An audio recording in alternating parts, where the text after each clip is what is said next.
I know you're busy, so I'll make this video quick. Hello, my name is Brian, and you can trust me with advice because I actually did take this exam back in May 4th.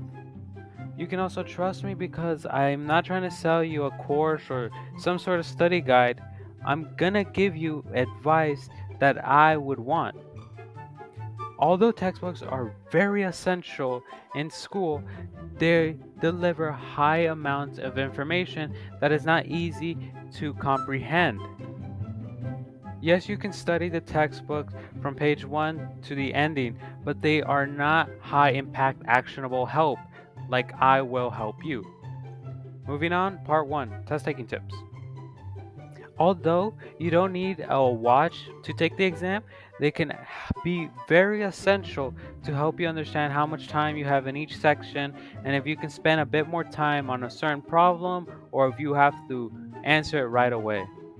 Now, when you're taking the exam, before you guess on any questions, always try to eliminate at least 2 answers so you have a higher chance of getting an answer right. And although I don't condone guessing on problems, if you skip the question and then later come back to it and it's still too hard, then make your best educational guess. So in between the transition between the multiple choice questions and the FRQs, you will be given a break. During that break, you can eat some snacks or drink some water or go outside to the restroom to take a little break, which can be very helpful when you're taking the exam so you're not too overwhelmed. Now, there may be some times when you run into a problem that you feel you're not very prepared for, but it is important to remember to be positive. Do not panic. This great book, Atomic Habits, helps you understand that if you become a person who believes that you are bad at studying, bad at math, you will continue to be bad at math. You'll make yourself believe that as an excuse to not study, to not be good at math, to not practice. So it is important to always be positive when you're taking the exam. On to part 2, studying.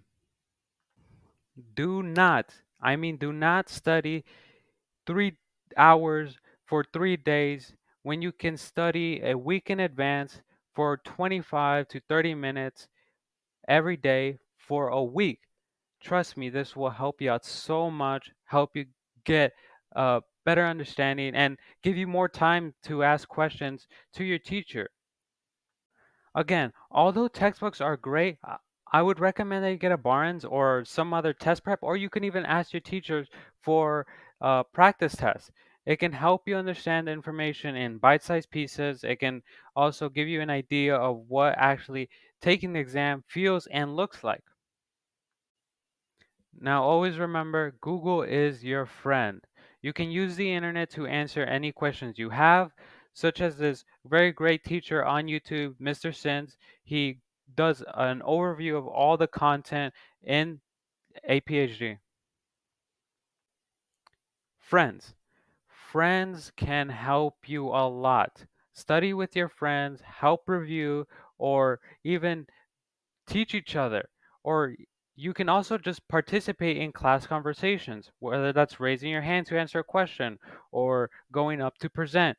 Doing this stuff will help you develop a better understanding of the content you're learning in class.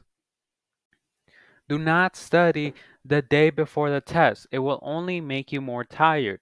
And learn it from me. I decided I should keep studying, I should not take any days off. But guess what? I go to take the exam and I'm tired.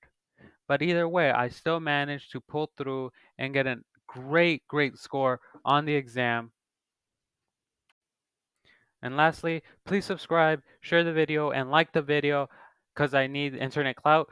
And thank you for watching.